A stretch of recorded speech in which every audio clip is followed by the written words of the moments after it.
a esta mesa el día de hoy.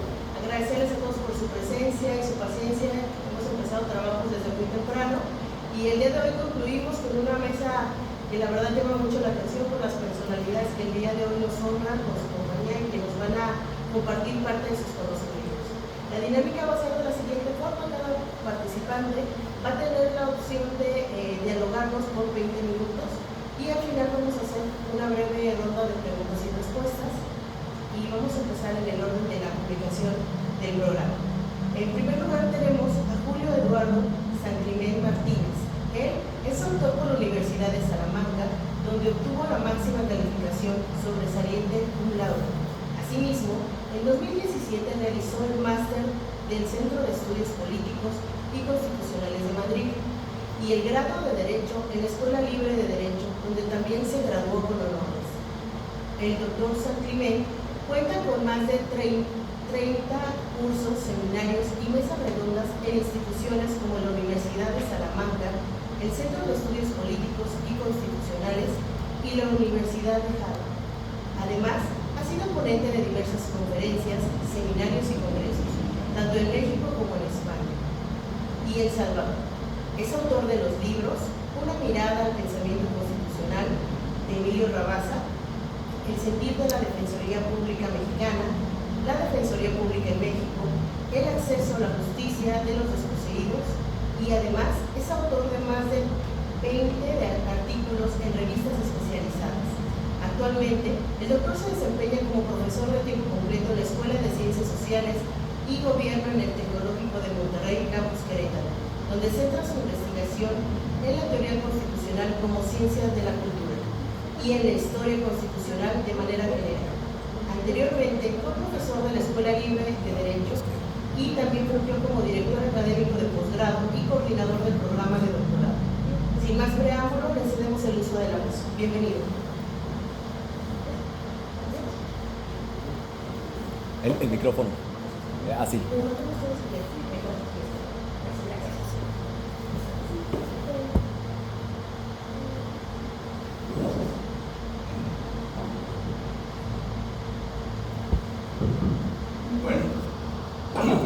Buenas tardes a todos y todas. Es verdaderamente para mí un placer estar hoy aquí, en esta benemérita casa que tuvo por rector nada más y nada menos que al padre de la patria. También me siento muy honrado de poder compartir esta mesa con personas de la talla de los doctores Francisco Ramos Quirós y Ricardo Andrés Giraldo Cifuentes, además de la maestra Rausi López, quien modera esta mesa excepcional. Para entrar en materia, estimo que para poder abordar el papel que tiene la Constitución y sobre todo la gobernabilidad en los países, es esencial considerar la evolución del concepto mismo de Constitución y su adaptación sobre todo a las realidades contemporáneas. Considero que el enfoque decimonónico de la Constitución, que es un enfoque que está arraigado en el legalismo, en el voluntarismo, en este racionalismo estatalista protojacobino, pudiera llegar a no ser suficiente para abordar la complejidad y la pluralidad de las sociedades modernas. Pudiera ser que ya no nos esté alcanzando este concepto, este entendimiento, insisto, decimonónico de Constitución para dar cuenta de realidades tan complejas como las que tenemos hoy en día, especialmente en países con desigualdades tan grandes como las que atestiguamos en la América Latina. Por ello pienso que es fundamental reflexionar sobre qué tipo o qué concepto o qué entendimiento de la Constitución necesitamos para que ésta tenga, si no una perfecta posibilidad, al menos sí una razonable viabilidad para ser eficaz y evitar que con esto se convierta en una mera formalidad o en una positivización de la mentira o constitucionalización de mentiras, como también célebremente refería el gran Nobel mexicano Octavio Paz en El laberinto de la soledad. En ese sentido, pienso que en lugar de concebir a la Constitución como un documento estático, como un documento rígido, creo que es imperativo adoptar un enfoque mucho más dinámico, mucho más flexible, que reconozca precisamente la naturaleza cambiante de las sociedades contemporáneas. La Constitución que aspira a emparentar con la gobernabilidad, la Constitución que quiere ser compatible con la gobernabilidad, tiene que ser vista, en mi opinión, como un marco político, jurídico, social, vivo, que evoluciona con el tiempo y que se adapta a las necesidades y aspiraciones cambiantes de la sociedad misma. No creo que podamos seguir pensando o entendiendo la Constitución como este ídolo de piedra que abanderó, por ejemplo, el presidente Juárez durante la República itinerante unos años antes de ser restaurada al fusilamiento del archiduque Maximiliano. No en vano, también pienso que cuando apenas alboreaba el siglo XX, quien acaso fuera el mejor constitucionalista o uno de los grandes constitucionalistas que tuvo este país, que fue don Emilio Rabasa, criticó de manera feroz, de manera potente, el desequilibrio orgánico de la Constitución de 1857, que era un desequilibrio que en tesis de don Emilio Rabasa en la Constitución y la dictadura impedía la gobernabilidad, impedía que se realizara. Algo así como lo que ya había dicho cuando apenas se promulgaba en 1857 la Constitución, el entonces presidente Ignacio Comonfort, quien dijo que aquel que ligara su suerte, aquel presidente, aquel gobernante que ligara su suerte a la Constitución, pues francamente la iba a pasar bastante mal. Y bueno, esta separación entre, digamos, el texto y el contexto social, el contexto real, pues no es algo que, como ven, haya sido muy extraño a la historia de nuestro país. En ese mismo tenor, como refiriera el profesor alemán Peter Eberle, que como saben es considerado el gran teórico de la cultura, de la Constitución, como ciencia de la cultura, por mejor decir, bueno, pues el profesor alemán sostiene que para que la Constitución tenga posibilidades de vivir, es decir, de ser este ente vivo, más allá del código racionalista, estatalista, decimonónico, pues es además crucial que refleje los valores fundamentales y los principios democráticos de una sociedad, así como que también, por supuesto, garantice los derechos fundamentales, además de establecer un equilibrio orgánico efectivo, ¿no? Un poco o muy mucho en la línea del principio de checks and balances que, como saben, tiene sus orígenes en el constitucionalismo británico, en la constitución mixta o moderada británica, y que luego tiene excepcional acogida en la Filadelfia de los Founding Fathers en 1787. Para que la Constitución sea efectiva y no esta mentira constitucionalizada que nos decía Octavio Paz, estimo que debe ser inclusiva, que debe ser participativa, que tiene que involucrar a todos los sectores de la sociedad en su elaboración, pero también en su implementación y en su revisión misma. Y esto implica, en buena medida, promover la participación ciudadana, fortalecer, por supuesto, los mecanismos de rendición de cuentas y garantizar la independencia de los poderes, específicamente en estos tiempos que atestiguamos, no solo en la República, sino prácticamente en toda Iberoamérica, la independencia judicial ha pues cobrado un protagonismo que pocas veces ha tenido en la historia constitucional. Y es que no en vano ha dicho Rafael Estrada que la cultura constitucional occidental es una cultura de igualdad, es una cultura de libertad, es una cultura de derechos, es una cultura democrática, entendiendo esto como conquistas que se han ido adquiriendo en Occidente merced a las necesidades que hemos tenido los seres humanos. Necesidades que han de ser garantizadas, por supuesto, en aras del principio de progresividad que rige en materia de derechos fundamentales. Sobre el tema interpretativo, bueno, es importante también traer a colación al profesor austriaco Karl Popper, quien ha hablado desde el punto de vista filosófico de una sociedad abierta de intérpretes.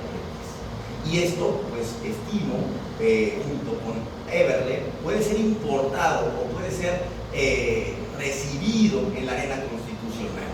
Y si esto es así, entonces creo que la Constitución puede ser interpretada de manera dinámica por todos los actores que conforman esta sociedad. Es decir, tiene que ser interpretada por los órganos jurisdiccionales, también por las instituciones democráticas de la República, pero también por las personas en el día a día.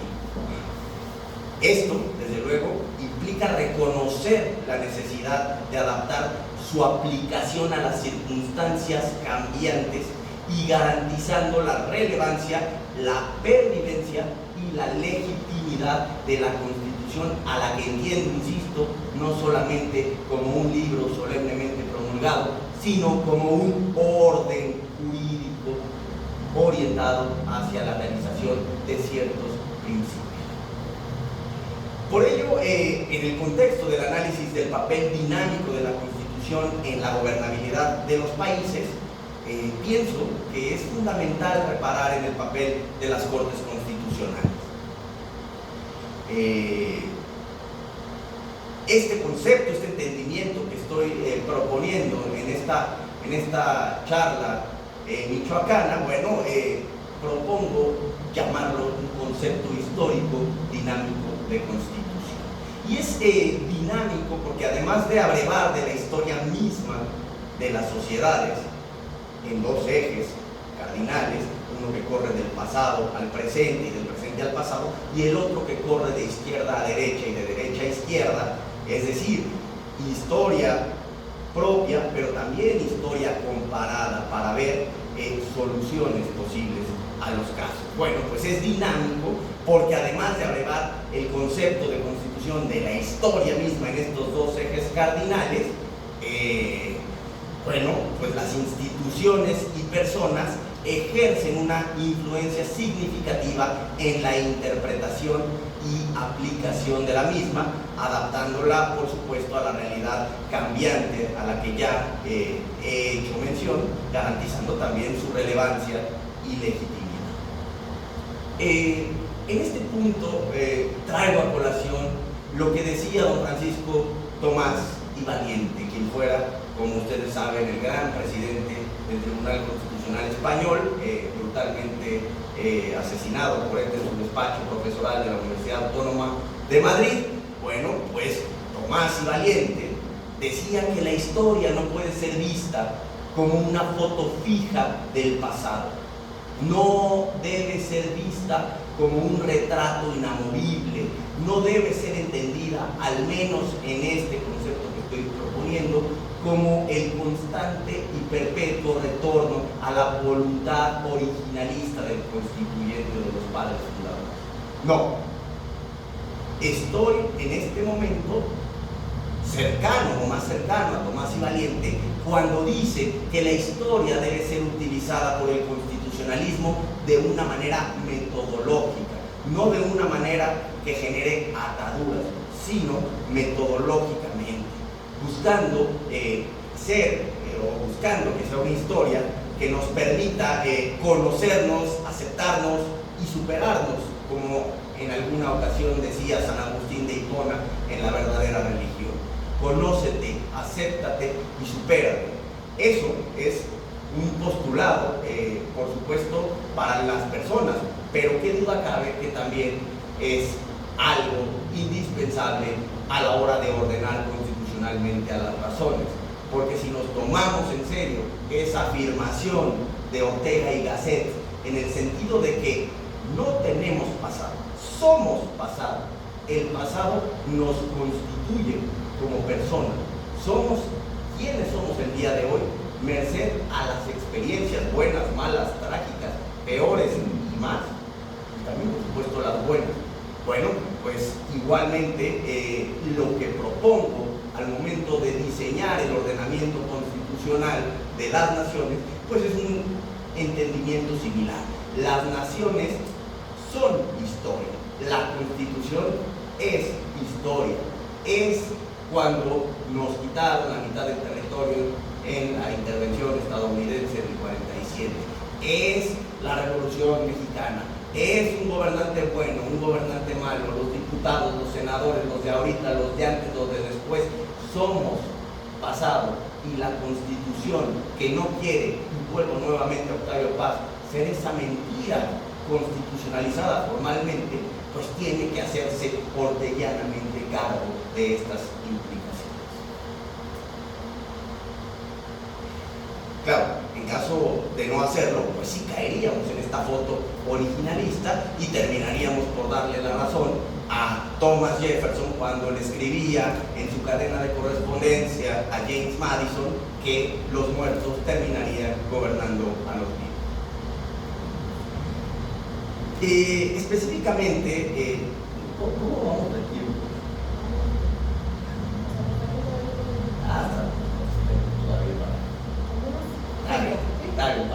Para no abusar del tiempo de las presentes. Bueno, insisto, las Cortes Constitucionales tienen responsabilidad en la interpretación de la Constitución de manera dinámica. No en vano, Maurizio Fioravanti, un gran historiador italiano recientemente fallecido, considera que es precisamente el elemento jurisprudencial aquello que va a dotar en mayor medida de dinamismo al concepto de constitución y su poder. Esta interpretación dinámica implica analizar los principios y valores fundamentales consagrados en la Constitución, permitiendo a través de la ductilidad de ese aterrizaje de la justicia al caso concreto, como en esas responsas, en esos comentarios al edicto del pretor, en esas soluciones a los casos que envolvían el día a día del jurista clásico en Roma. Bueno, pues emulando eso o abrevando de esa lógica de la justicia al caso concreto, la justicia constitucional contemporánea está llamada, dice Fioravanti, a ser ese elemento que aterrice, que dinamice los principios constitucionales para el cambio de épocas, permitiendo su adaptación a las circunstancias del futuro también. Un aspecto que estimo también crucial de esta jurisdicción constitucional, en los términos que grosso modo la he descrito, es la protección de los derechos fundamentales, como no puede ser de otra manera. Las Cortes Constitucionales actúan como guardianes de los derechos fundamentales, aseguran que los derechos permanezcan protegidos incluso en casos de cambios o desafíos emergentes. Y esto precisamente se logra a través del elemento dinámico de la jurisdicción que termina por reflejar la evolución. Estimo que en última instancia las Cortes Constitucionales tienen un papel fundamental también. Esto es algo que también fue ampliamente tratado por don Emilio Rabasa, sobre todo en el artículo 14 y en el juicio constitucional, que son dos libros en los que Rabasa se dedicó al análisis de los checks and balances, de manera especial del control de constitucionalidad. Bueno, pues estimo en esa lógica que las Cortes desempeñan un papel fundamental para la vigencia efectiva del principio de checks and balances, que es, a final de cuentas, uno de los trascendentales para que la libertad y los demás derechos fundamentales tengan posibilidades de vivir y de no ser asfixiados por el poder.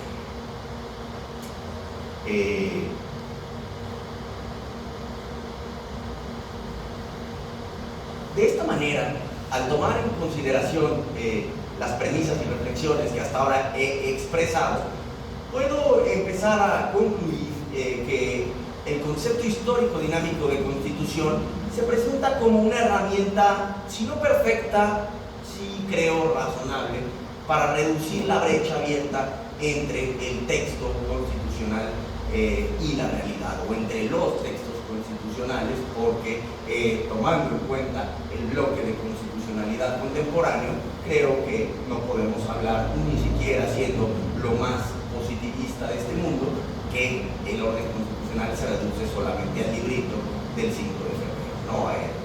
Pero aún así, no podemos dejar de desconocer la brecha que existe entre esos textos constitucionales y los contextos, insisto, particularmente iberoamericanos, que en no pocos casos están lejos. Y bueno, esta realidad contextual se traduce, por supuesto, en situaciones de ingobernabilidad, que es uno de los ejes rectores de este Congreso que hoy nos convoca. Y lo anterior, lo que acabo de expresar, creo que es así, porque la historia es una herramienta apropiada para identificar el grado de evolución que cada pueblo ha alcanzado, así como para que las personas se sientan identificadas con los valores constitucionales y se produzca no un cumplimiento, sino una observación, como también nos ha dicho el también recientemente desaparecido Paolo Rossi. En segundo lugar, estimo que una de las grandes enseñanzas que nos brinda la historia constitucional es el equilibrio precisamente entre los poderes. De tal manera que esa pedagogía de 23 siglos más o menos de historia, pues es importante tenerla en mente. Y en tercer lugar, pienso que asumida la lección del pasado, estamos en posibilidad de plantear una organización constitucional específica y efectivamente equilibrada. Una organización constitucional que esté aderezada con ciertos comportamientos de los gobernantes, si se espera ciertas actitudes de los gobernantes, también se espera ciertas actitudes de los gobernados, pero también un andamiaje orgánico específico. Todo esto, actitud o comportamiento de gobierno, de particulares y el entramado constitucional orientado hacia el fin último o razón de ser de este modelo constitucional, que es la garantía efectiva de la dignidad del ser humano. Y bueno, para no continuar aquí abusando del tiempo, doy las gracias a todos y todas ustedes por su atención. Muchas gracias. Le agradecemos su participación y sin duda lo que él nos comentó es cierto. Debemos de dejar de ver a la Constitución como este ídolo de piedra y fortalecer la participación ciudadana, porque la historia debe ser vista como algo metodológico, en palabras de Tomás y Valiente, más no como una atadura. Muchas gracias al doctor. Y seguimos con nuestro siguiente ponente, que es el doctor Francisco Ramos Quirós. Se los voy a presentar. Él, en cuanto a sus grados académicos, es licenciado en Derecho por la Universidad Michoacana de San Nicolás de Hidalgo. Tiene su doctorado en Derecho por la Universidad Autónoma de Aguascalientes y es doctor en Ciencias Sociales y Jurídicas por la Universidad de Cádiz. Dentro de sus distinciones, cuenta con que es miembro de la Academia Mexicana de Ciencias, miembro del Sistema Nacional de Investigadores Nivel 1, del Consejo Nacional de Ciencia y Tecnología, CONACYT, perfil deseable PRODE, investigador estatal honorífico del Instituto de Ciencia, Tecnología e Innovación, y dentro de su experiencia profesional destaca que fue jefe de la División de Estudios de Posgrado de la Facultad de Derecho y Ciencias Sociales de la Universidad Michoacana de San Nicolás de Hidalgo, fue miembro de la Comisión de Selección del Sistema Estatal Anticorrupción, nombrado por el Consejo del Estado de Michoacán, Congreso del Estado de Michoacán, fue defensor titular de la Defensoría de los Derechos Humanos Universitario Nicolaitas y actualmente se desempeña como coordinador por la Universidad Michoacana dentro del doctorado interinstitucional en Derecho. Es profesor e investigador por la Facultad de Derecho y Ciencias Sociales de nuestra Universidad Michoacana de San Nicolás de Hidalgo.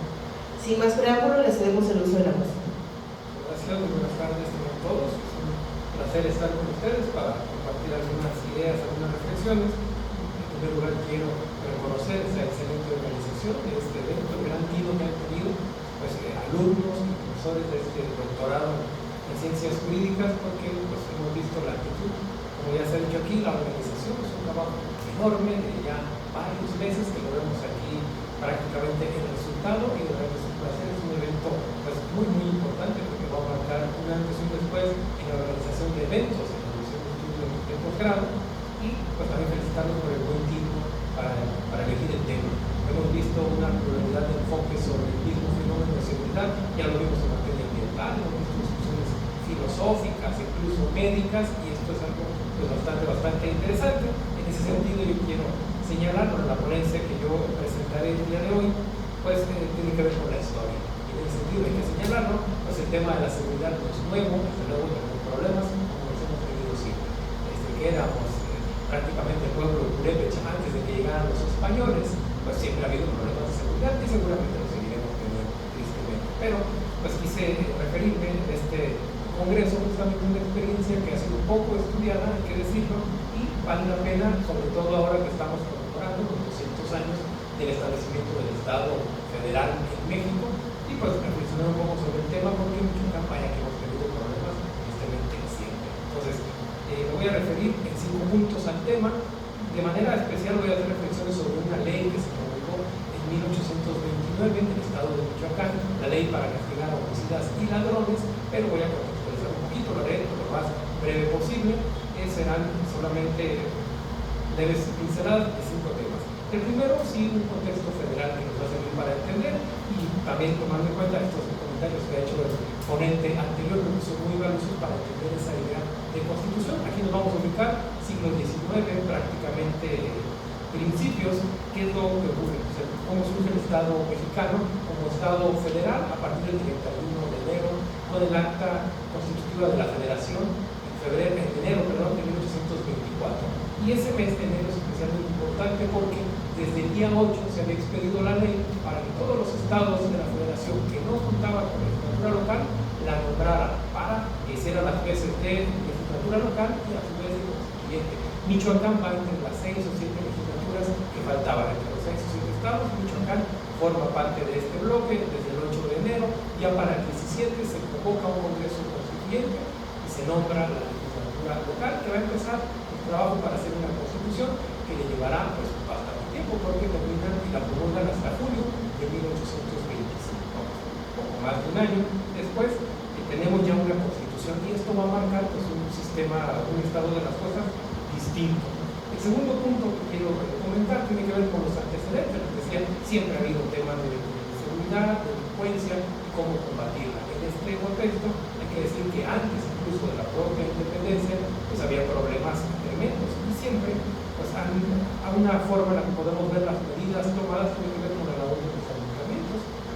Desde 1821, por citar solo un ejemplo, ya más próximo, el Ayuntamiento de Valladolid, hoy Morelia, pues detectaba problemas terribles, riñas, problemas, homicidios, robos, casi lo mismo que luego sido ocurriendo en los posteriores siglos, pues esos problemas estaban muy frecuentes y se toman medidas. De hecho, unas medidas curiosas, interesantes, en aquella época se tenía la impresión que los delitos ocurrían sobre todo de noche. Entonces hay que vigilar las rondas y dictar medidas, entre ellas comisionar a los regidores para realizar las rondas nocturnas, porque la labor que hacían ya los alcaldes en la materia pues era insuficiente.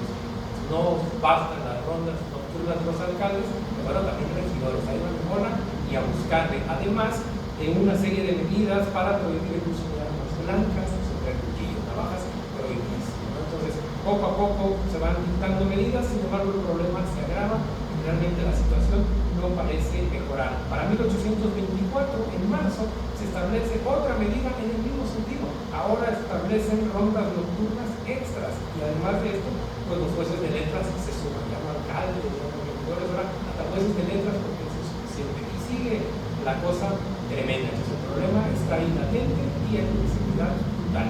Entonces, el punto 3 del tema que voy a desarrollar tiene que ver con pues, el cambio, digamos, de idea y los esfuerzos que se enfocan hacia el establecimiento de una legislación penal, que es el Código Penal. Sabemos desde luego que el Código Penal realmente va a llegar ya hasta finales de siglo en este proceso de codificación, pero hay intentos por este tiempo, digamos, por esta primera década del federalismo michoacano, hay antecedentes importantes. Una vez que ya se estableció la Constitución, bueno, los diferentes poderes, el legislativo tiene un rol fundamental en este asunto y la primera legislatura que corrió de 1825 a 1827 empezó a tomar cartas en el asunto. hay que decirlo aquí, de las primeras cuestiones que se intentó es dotar una legislación criminal. Y sí, empezaron a trabajar, empezaron a discutir, se nombró una comisión, de hecho se nombraron dos comisiones, una se iba a encargar del tema legislativo referente al tribunal, hacer la ley orgánica, hacer los reglamentos para que el tribunal pudiera trabajar bien, y la otra estaba más enfocada hacia la legislación penal, hacer un código criminal que ayudara con los castigos, que ayudara con la prevención, y así empezamos. Se nombró esta comisión y hay que decirlo, bueno, crearon un reglamento de policía. Es muy curioso porque, aunque se aprueba como un solo documento, en realidad el documento tiene 4 secciones y en el fondo son 2 documentos diferentes. Uno de policía, un reglamento de policía, que ahorita les voy a comentar algunos puntos, que tiene que ver más con la prevención, y otro que tiene que ver más con el castigo, con la corrección a los vagos, a los homicidas, etc. Entonces, ¿qué pasa con el reglamento de policía? Una característica únicamente para mencionar dentro de este contexto difícil. Ellos ya para esto entonces van cambiando la idea, pero además de combatir el tema de que la gente no salga de noche, porque en la noche ocurren la mayoría de cosas malas, también empiezan a tener la idea muy clara de la vagancia. Evitar la gente que no tiene pues, oficio ni beneficio, hay que tratar de alguna manera regularlo. Y ese reglamento de policía tenía una cosa curiosa, establecía la obligación de que todos los ciudadanos a partir de los 18 años tuvieran una especie de boleta de seguridad, una especie de cards, una tarjeta o un papel donde se declaraba recientemente a qué se dedicaba. Imagínense ustedes, cada individuo mayor de 18 años tenía que ir con el alcalde y pedirse. El alcalde, obvio, pues no le iba a expedir así nada más, ocupaba pruebas de la industria, la profesión, el empleo. Las personas del campo tenían que demostrar con testigos que en efecto tenían ahí sus tierritas, se las cultivaban, etc. Y eso pues era complicado y generó un ambiente difícil porque ante una, digamos, reciente ola de inseguridad, pues sí se busca tomar medidas. ¿Qué es lo que creen con esto? Detectar quiénes eran vagos, quiénes de plano pues andaban ahí más robando y quiénes se dedicaban con un modo honesto de vivir. Eso generó discusiones de todo tipo en el Congreso. Alguien hablaba, escuchábamos algunas discusiones también en los congresos locales, pues acá era lo mismo. Algunos decían, ¿cómo es posible esta especie de boleta? Lo que va a hacer es una especie de espionaje, ¿dónde están las libertades? Otros decían, es escandaloso, invade, vulnera los derechos básicos. Y curiosamente otros miembros del Congreso decían, no, es todo lo contrario, es un documento honorífico. ¿Por qué? Porque da fe de que la persona se dedica a cosas buenas. Bueno, los diputados le buscan, pues echan sus maromas, como decimos hoy en día, tratando de ajustarle a los intereses que tengan. Y bueno, esto es curioso, que se den una idea también, el propio reglamento definía pues, lo que era un pago. Vamos, un pago, había diferentes tipos de pago, pero el primero que viene ahí, se declararán pagos de ociosos, el que sin oficio ni beneficio, hacienda o renta, vive sin saberse de qué, le venga la subsistencia por medios lícitos y honestos. Hablando de dónde viven, pues, seguramente son delincuentes, son los que roban, bueno, pues hay que ir sobre ellos. ¿Y esto? ¿Cuál es la gravedad de esto? Que aquellos que fueran declarados pagos, pues tendrían diferentes castigos y una de las posibilidades es que se les obligara pues, al servicio de las armas, que se los llevaran a la marina, que se los llevaran al ejército o que los pusieran en trabajos forzados, cosa pues, tremenda. Y esto, desde luego, que generó todavía más dudas y más choque en el Congreso, porque algunos decían que aquellos desempleados que, los que digamos no tienen trabajo, porque no encuentran, que van a considerar vagos, pues si no trabajan, ¿qué? Entonces eso generó un problema. Y esto nos permite ver cómo pues, hay necesidad de seguir discutiendo.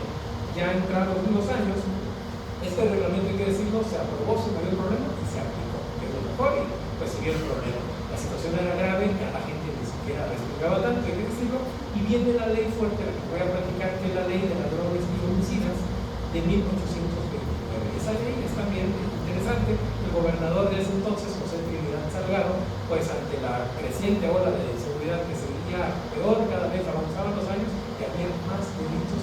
¿Qué es lo que hace? Le pide al Congreso tomar medidas enérgicas, ahora sí, con todo para enderezar la plana, porque el asunto no parece ir bien, y el Congreso, pues también un Congreso de expertos empieza a discutir el asunto, todos bolas, repiten discusiones, es una cosa bien curiosa los debates, las discusiones, pero finalmente hacen un proyecto de ley que es discutida profundamente en 2 sesiones, por cierto, y bueno, ahí medio discuten el asunto y terminan por aprobar una ley que, pues, les voy a comentar aquí algunos puntos de esa ley, que lo que busca es irse fuerte contra los ladrones, contra los homicidas, y pues establece cosas también que resultan por mucho interesantes porque van en contra de la propia Constitución.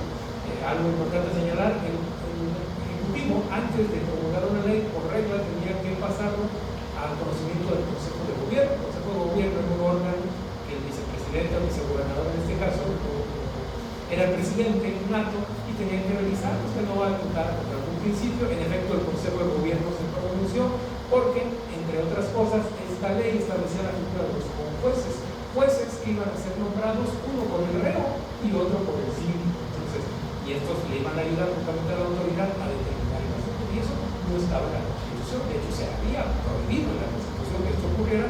Sin embargo, era tal la situación que pues al gobierno no le interesó, así no el asunto, mandó las observaciones del Consejo de Gobierno al Congreso, el Congreso las vio, las guardó y promulgaron la ley. No importaba. ¿Qué viene esta ley ya para ir cerrando la participación? Cosas interesantes.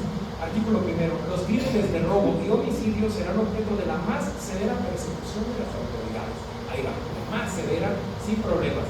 Ahora, se procedía por estos delitos por demanda, por denuncia o de oficio. Fíjense aquí un artículo interesante, el tercero, pues en el caso de las dos primeras formas, que sería por demanda o por denuncia, bastaba la simple denuncia, y se bastará el hecho mismo de la demanda o denuncia, prácticamente, y en el caso del tercero, cualquier indicio será suficiente, ya sea que lo tenga el juez o no, para, pues, prácticamente proceder al arresto de la persona. O sea, que la denuncia sin mayor cosa, pues procedían a arrestarlo y ya la investigación sigue habiendo el asunto.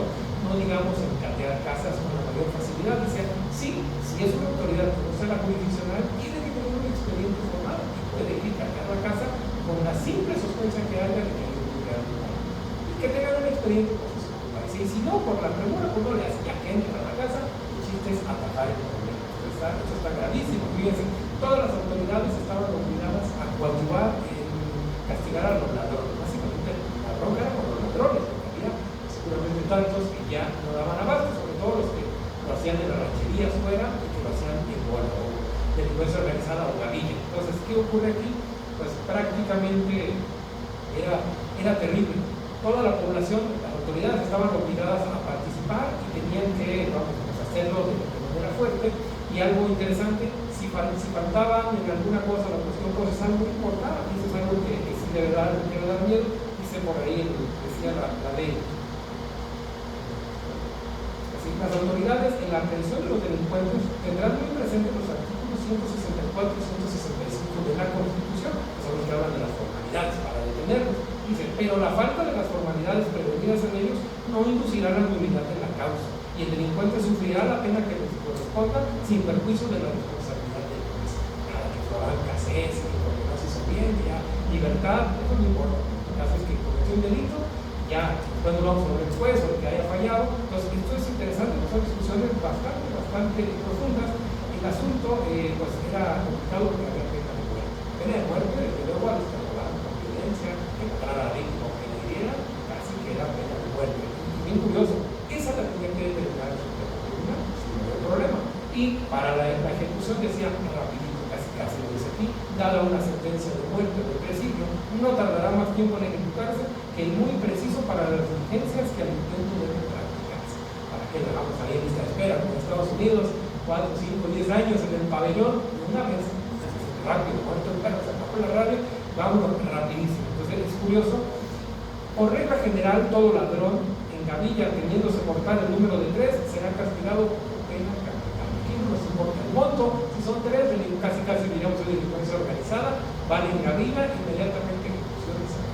Claro, era contra los que iban, eran los que robaban. Bien curioso porque el código tiene como esta tradición hispánica de ponerlo por montos, el que roba tanto, así le va a dar tanto, era tanto, por casos, digamos, a caer así, pero si la gavilla, mal negocio.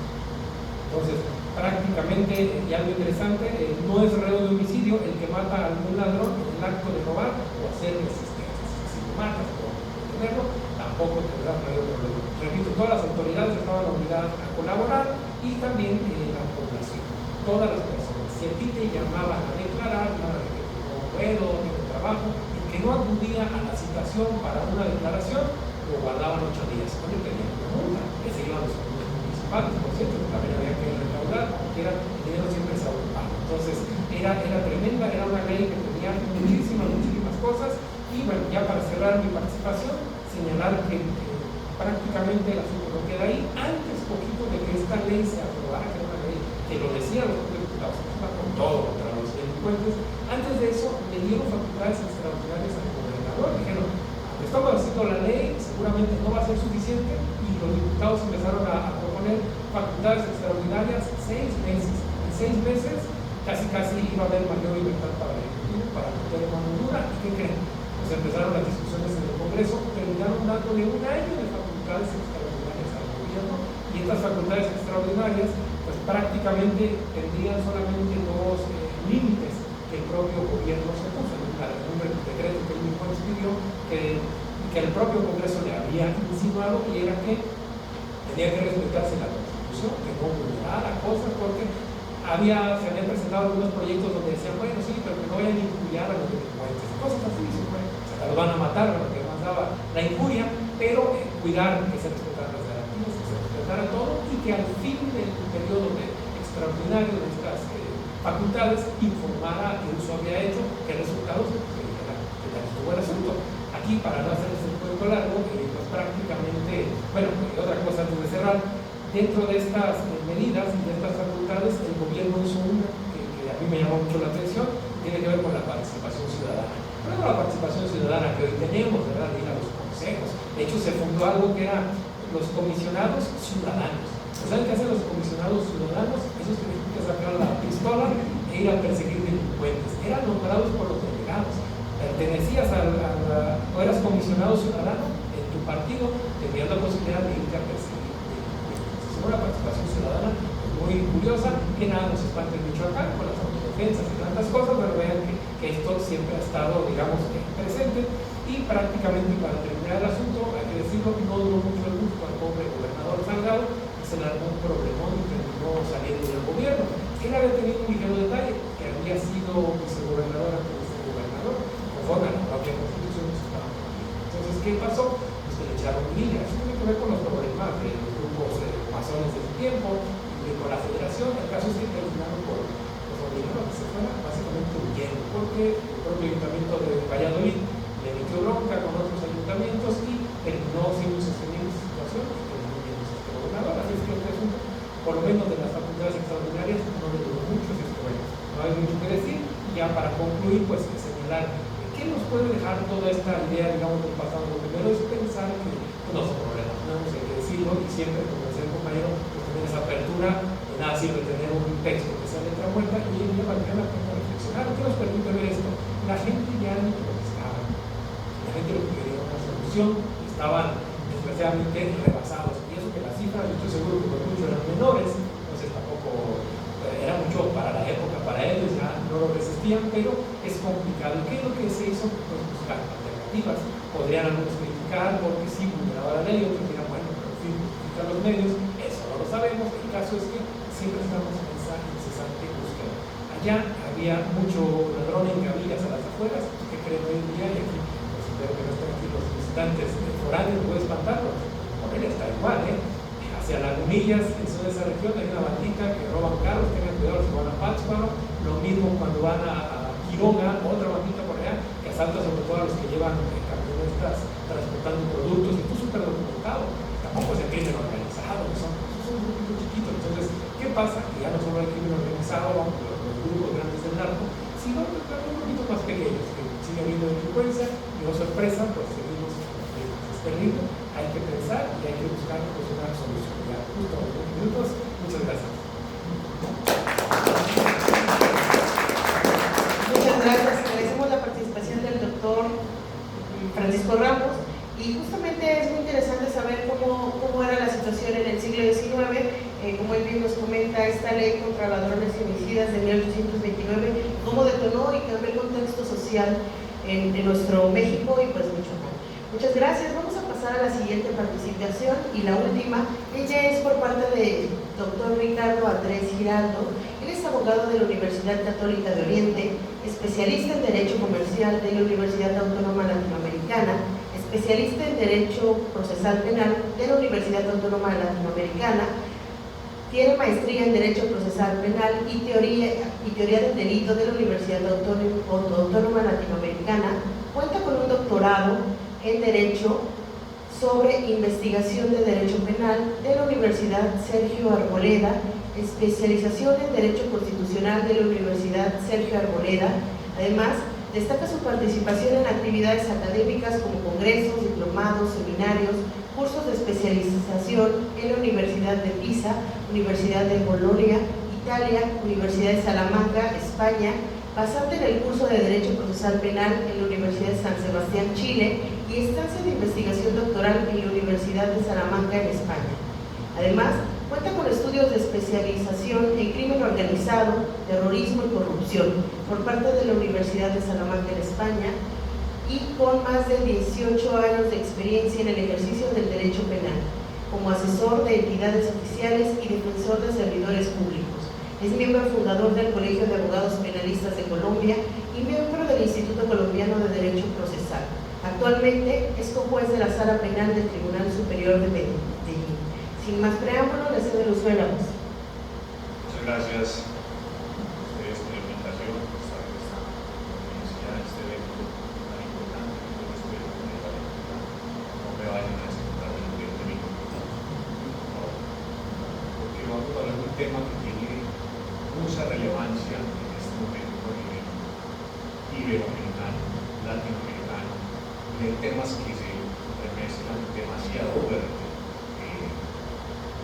País mexicano y en Colombia, pues, lo vemos, y tiene que ver con el análisis de contexto en el conflicto armado interno, no internacional, que venimos soportando en nuestro país por más de 50 años, y me pareciera que van a ser mucho más, porque hemos hecho de todo, de todas las leyes posibles, pero nada hemos hecho como solucionar de raíz, y esto por no tener en cuenta contexto real en el que se desenvuelven estos conflictos.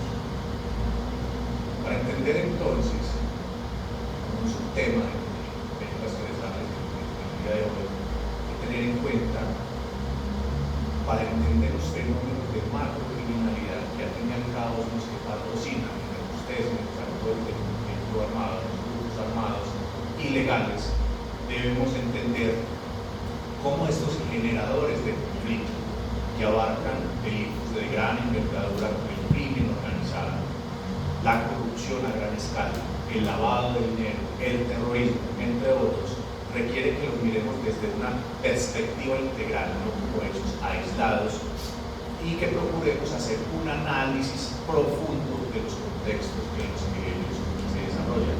No es analizar el conflicto de una manera plana, no hay absolutamente nada plano ni simple que analizar en un conflicto armado no internacional, por lo menos en el que tenemos en nuestro país, que lleva alrededor de 50 o 60 años, y hemos tenido bastantes dificultades más por la soberbia y el orgullo de los que han hecho procesos de paz incompletos, por no llamarlos de otra manera más fuerte. La construcción de contextos es fundamental para entender las dinámicas complejas y factores que contribuyen a la proliferación de estos delitos. Los delitos, por supuesto, están enmarcados por la macrocriminalidad, los crímenes de sistema, fenómenos delincuenciales transnacionales, entre otros, que a su vez son los generadores y los patrocinadores de los conflictos armados.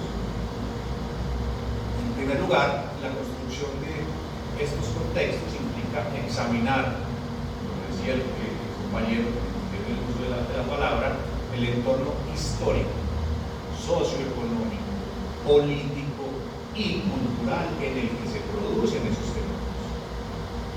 Comprender las condiciones sociales y económicas como la desigualdad, la pobreza, el desempleo, la falta de acceso a servicios básicos, permite identificar las vulnerabilidades que pueden ser explotadas por los grupos armados que vendrían a ser una parte de los actores del conflicto armado internacional.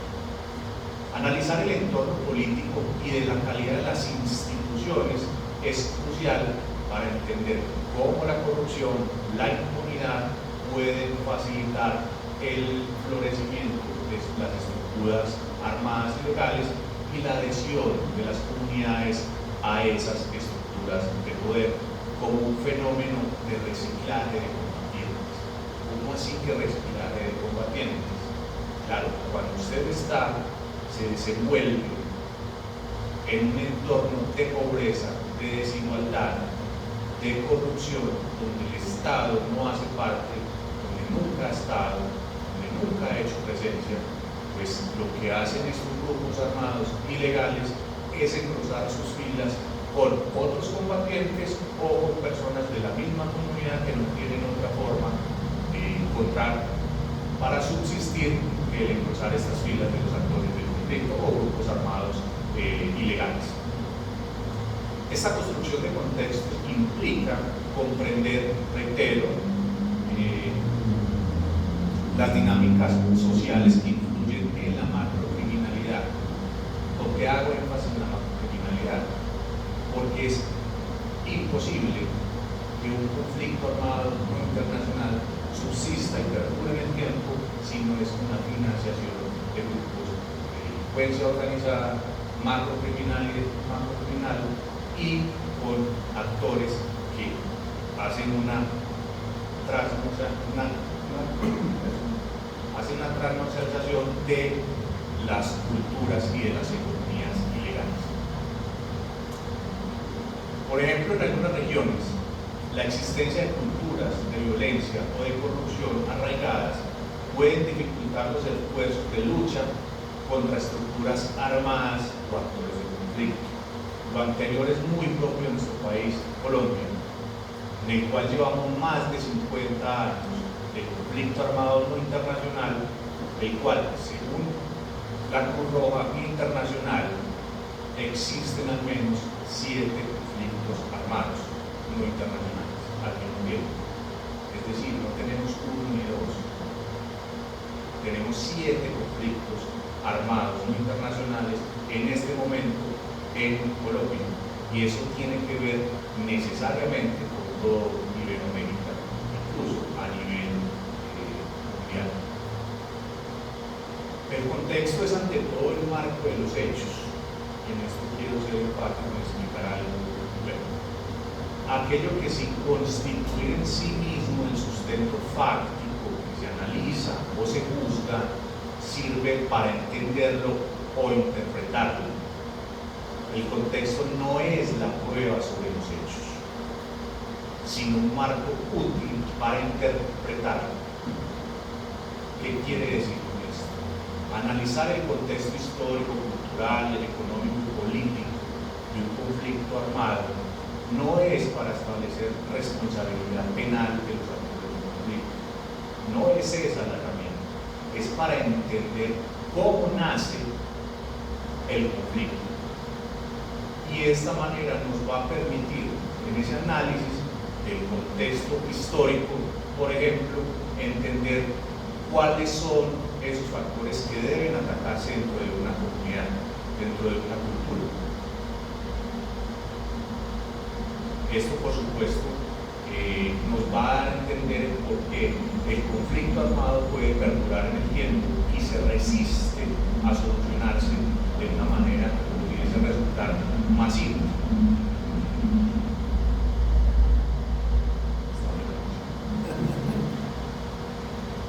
Porque no hacer una adecuada construcción del contexto en medio del conflicto, cualquier intento por erradicarlo será completamente infructuoso.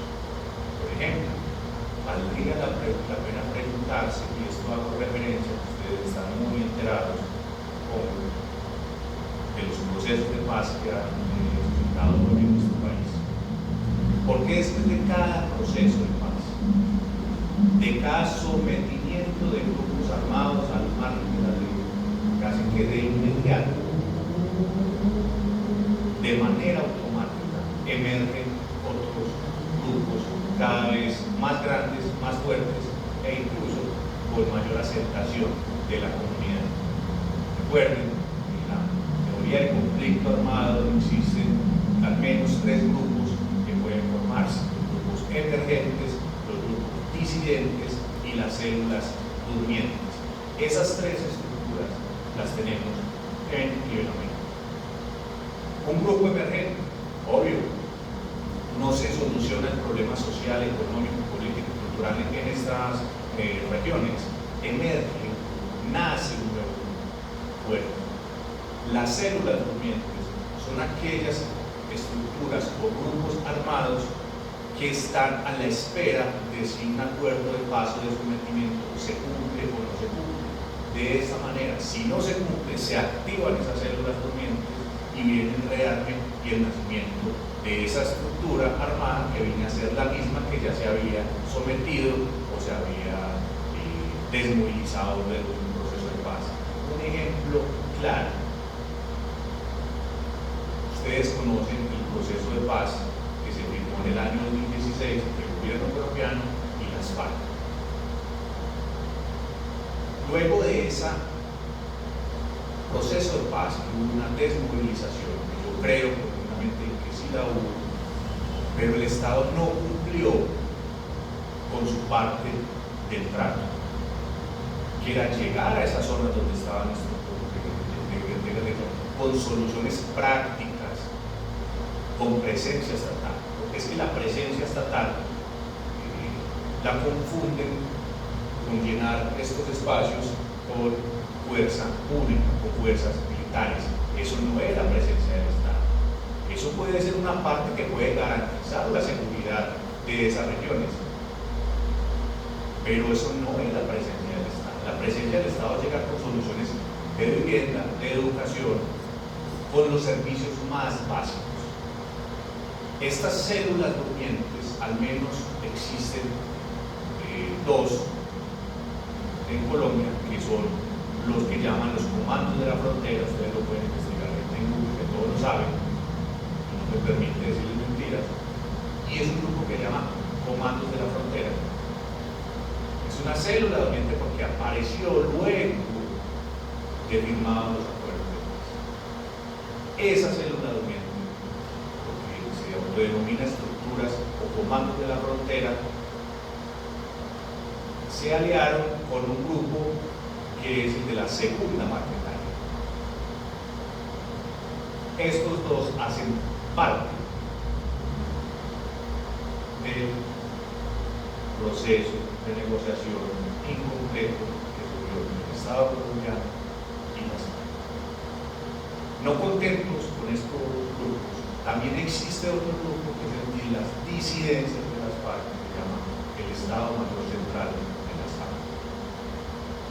Y ellos dicen ser disidentes porque no suscribieron el acuerdo final de paz.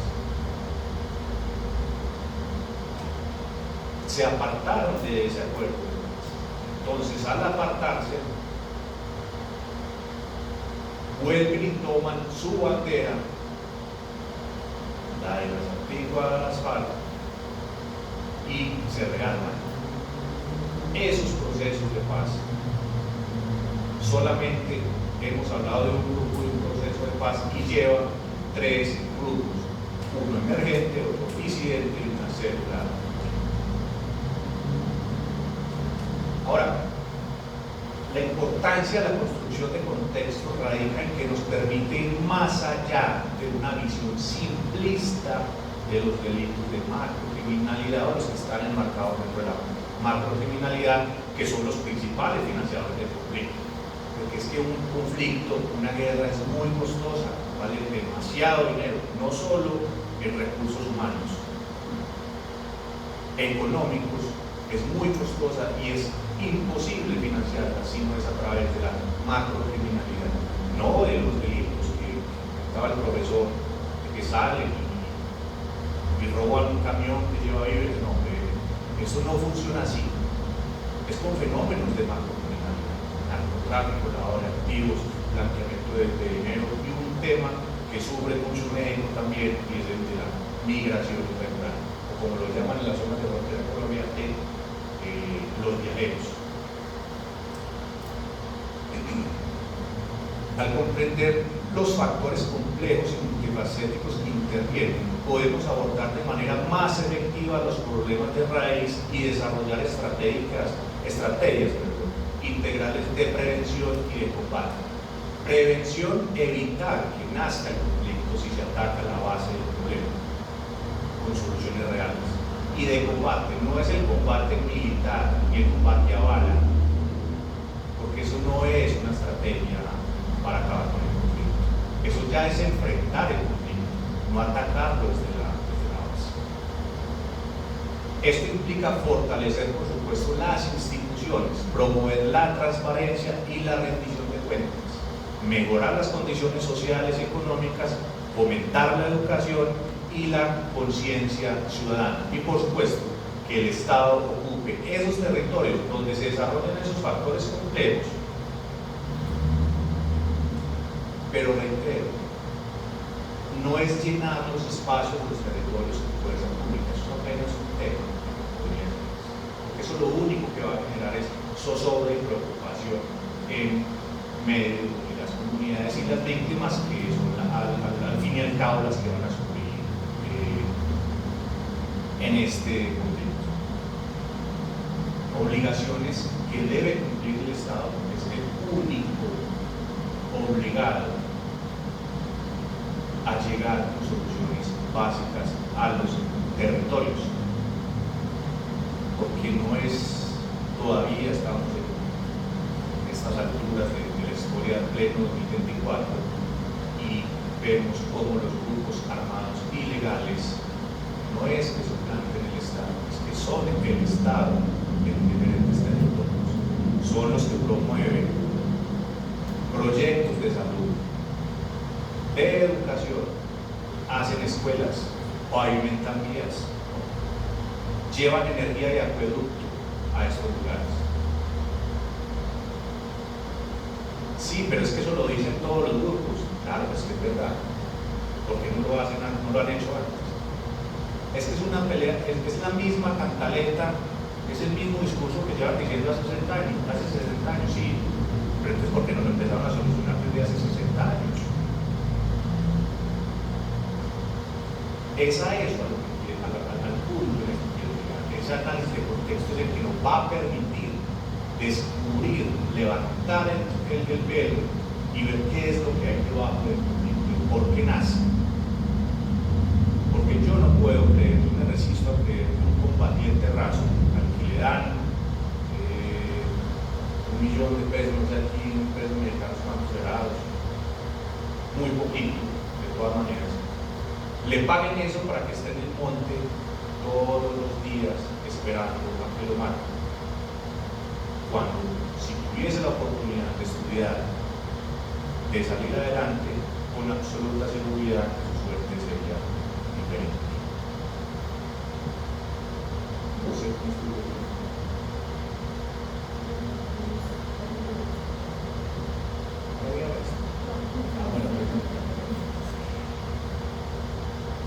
Siempre será importante conocer de dónde vienen los conceptos para evitar, si se quiere, desacuerdos profundos.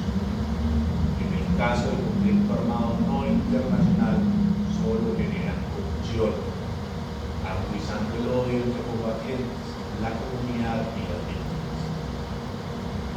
Pareciera exagerado decirlo, pero una cosa es lo que se percibe a través de los medios de comunicación tradicionales y otra sustancialmente diferente lo que se escucha y lo que se ve en los territorios afectados por el conflicto.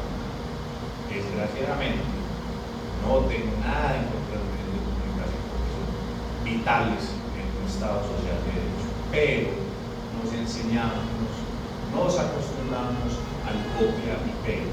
Lo que vemos en internet lo hacemos un informe de investigación periodística y con eso estigmatizamos comunidades completas, sociedades completas,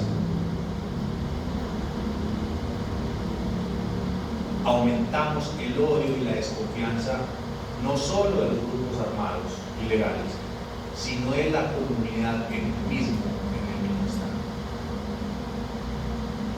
un ejemplo muy claro. En el caso colombiano, se los he reiterado, la Cruz Roja Internacional ha reconocido 7 benditos conflictos armados internacionales en Colombia. 7 conflictos. ¿Por qué digo viable la Cruz Roja Internacional? Porque es un organismo aparentemente neutral, reconocido históricamente. Y de pronto a ellos les creen, y van a decir, bueno, este abogado viene a meter aquí un cuento raro que existe 7 conflictos internacionales. No, es verdad, lo dice la Cruz Roja, no lo digo yo.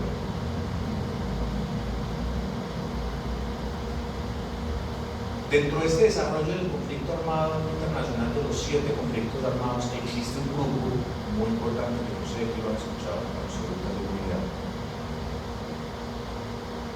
Y se han empecinado en denominarlo de una forma despectiva, aumentando la separación y la división entre comunidad, grupo armado y Estado, cuando debería ser todo lo contrario.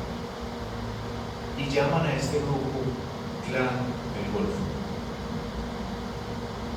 ¿Sí? Supuestamente, anteriormente era el gran protector de los carteles mexicanos. Es el grupo ilegal armado más grande que existe en Latinoamérica.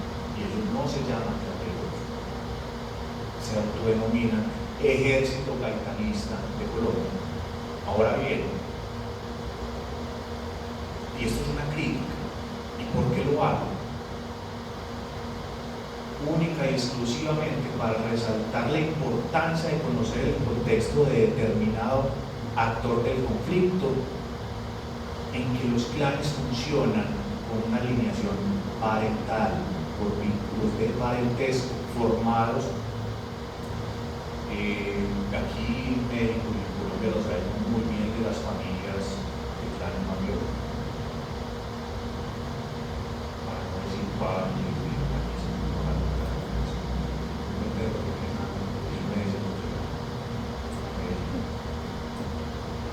la pertenencia a ellos se define en orden de descendencia a un antepasado común, al bisabuelo, del abuelo, al tío, al sobrino, al primo, en un ejército. Allá es por reciclaje de parientes que van ingresando estas filas.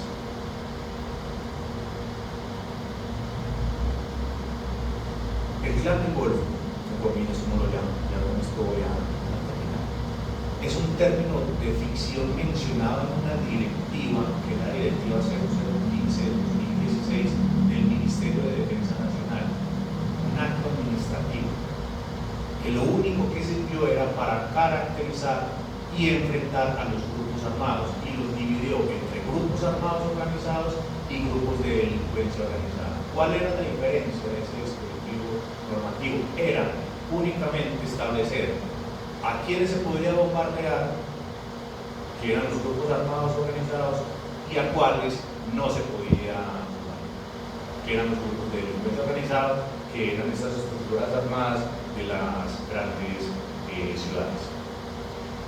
Esta directiva, porque nos gusta mucho transcribir instrumentos internacionales,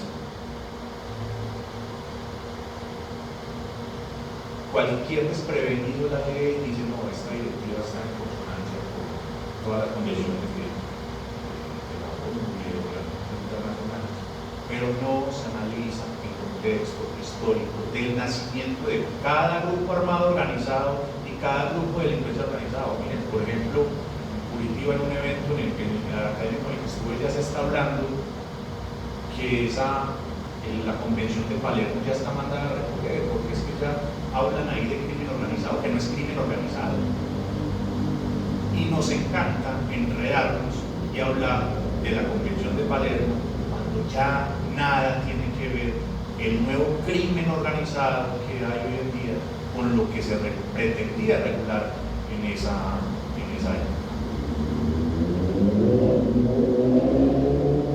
Una conclusión que podríamos sacar: el análisis del contexto en un conflicto armado no internacional es vital para entender las dinámicas, por ejemplo, de las economías ilegales, de los fenómenos de macrocriminalidad, que son los que realmente financian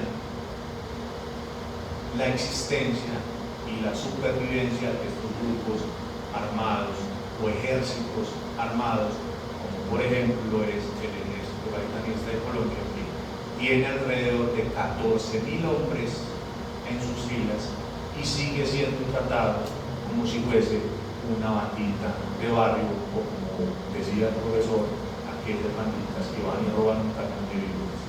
Nos da pena, nos da pánico reconocer que tenemos un actor de conflicto muy grande, y simplemente por no reconocer que hay que analizar de manera histórica su nacimiento para darnos cuenta que nacen de procesos de paz mal hechos e incompletos. Muchas gracias.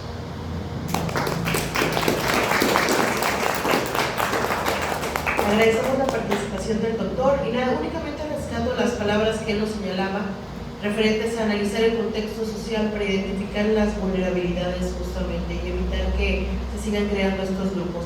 Muchas gracias, sin duda los tres ponentes, grandes personalidades tenemos el día de hoy y nos gustaría escucharlos más, pero el tiempo nos apremia. Agradecerles a todos el día de hoy que nos hayan acompañado en este Congreso Internacional de Ciencias Jurídicas e invitarlos a que nos acompañen mañana a las 9 de la mañana que empezamos con las mesas de trabajo. Muchas gracias a todos.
Le invito a un café si quieres. A usted también le invito. Muchas gracias.